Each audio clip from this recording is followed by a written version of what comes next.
En el remoto pueblo de Balmora, un lugar tan silencioso que parecía detenido en el tiempo, existía una casa que nadie quería alquilar. No estaba en ruinas ni tenía aspecto abandonado, al contrario, parecía extrañamente bien conservada. Pero todos en el pueblo la evitaban por una razón muy simple: la casa hablaba por las noches. Elena, una estudiante de antropología, llegó allí buscando alojamiento barato mientras investigaba leyendas rurales. El dueño de la pensión se negó rotundamente a alquilarle una habitación cuando supo que casa estaba disponible. No escuches nada que venga de debajo de la puerta, le advirtió, temblando. No importa lo que diga. No importa si te llama por tu nombre. Elena pensó que era solo superstición local. Incluso le pareció una excelente oportunidad para documentar una creencia más. Así que tomó la casa. El primer día fue normal. Limpió, ordenó, desempacó. Pero al caer la noche, cuando el viento dejó de soplar y el pueblo quedó sumido en un silencio absoluto, escuchó el primer sonido. Un golpecito bajo la puerta de su habitación. 3 toques. Muy suaves. Muy precisos. Elena se acercó. No tenía miedo, solo curiosidad. Pero antes de llegar, escuchó algo más. Una respiración. Lenta. Humana. Como si alguien estuviera acostado en el suelo, del otro lado de la puerta. ¿Hola?, preguntó con cautela. La respiración se detuvo. Y luego, una voz totalmente desconocida susurró. ¿Puedo entrar? Elena dio un paso atrás, sorprendida más que asustada. Miró por debajo de la puerta. No vio pies. No vio sombra. Nada. ¿Quién eres?, preguntó. Silencio. Un silencio denso, absoluto. Elena regresó a la cama, convencida de que era algún vecino jugando una broma. Pero justo cuando apagó la luz, la respiración volvió.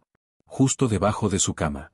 Y esta vez, la voz repitió, más cerca, más baja, más humana. ¿Puedo entrar? Elena encendió la luz de un salto, pero no había nadie. Nada. O eso creyó. Porque cuando se levantó para cerrar la puerta, vio que desde afuera alguien estaba respirando al mismo ritmo que ella. Elena pasó el resto de la noche con la luz encendida, incapaz de dormir. Cada vez que intentaba cerrar los ojos, oía aquella respiración sincronizada con la suya.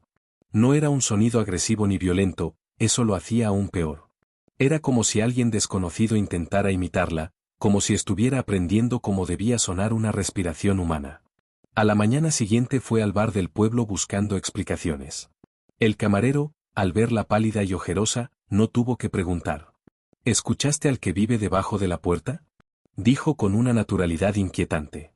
Eso no es posible, respondió Elena. No había nadie ahí. El hombre negó con la cabeza. Nunca lo vas a ver donde crees que está. Solo lo escucharás. Y si un día lo oyes dentro de la habitación sin haberlo dejado entrar, es que ya aprendió a abrir él solo. Elena regresó a la casa dispuesta a grabar sonidos y recopilar evidencia. Para el atardecer ya tenía cámaras, micrófonos y sensores colocados por toda la habitación. Estaba preparada. O eso creía. En cuanto el sol desapareció, la casa volvió a sumirse en ese silencio extraño, casi impuesto. Ni grillos. Ni viento. Solo un vacío que hacía retumbar hasta la respiración. A las 12:17, el micrófono más cercano a la puerta captó algo. Primero un golpe suave. Luego otro. Después, una voz. Elena. Era su nombre. Pronunciado lentamente, como si quien lo dijera estuviera escuchando cómo suena por primera vez. Elena se acercó y puso la mano sobre la madera. Estaba fría. Demasiado fría. ¿Qué quieres?, susurró.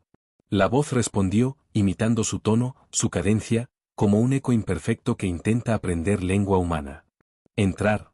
Elena dio un paso atrás. Sus sensores detectaron movimiento, pero no en el pasillo. Debajo de su cama. Corrió hacia la puerta. No quería quedarse ni un minuto más allí. Pero cuando intentó abrirla, la manija no se movió. Y entonces lo oyó, clarísimo, justo detrás de ella. Una respiración. Perfectamente sincronizada. Y luego su propia voz diciendo: ¿Ya estoy dentro? Elena se giró bruscamente, pero no vio a nadie. Solo su habitación iluminada por el brillo débil de una lámpara. Pero la respiración seguía allí, detrás de ella, avanzando, acercándose sin pasos, sin cuerpo, como si el aire mismo hubiera decidido imitarla. El sensor de movimiento emitió un pitido. Luego otro. Y otro. Todos señalaban un punto vacío en el centro de la habitación. Elena retrocedió hacia la puerta, tratando desesperadamente de abrirla. Nada. Bloqueada. La respiración se intensificó. Ahora era más rápida. Más ansiosa. Como si aquello estuviera emocionado por haber logrado entrar. ¿Qué eres? Susurró.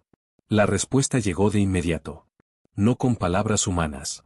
Sino con su propia voz, deformada en susurros múltiples, como si alguien copiara su garganta y fallara.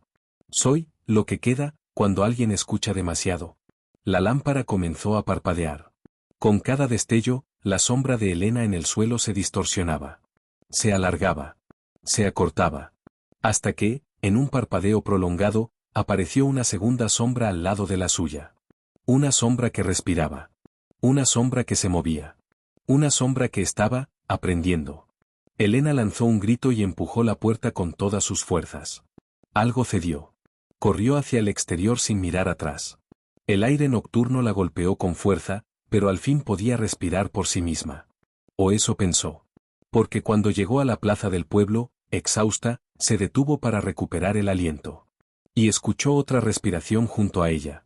Idéntica. Perfecta. Sin retraso. La sombra se había marchado de la casa. La había seguido. Y ahora respiraba con ella.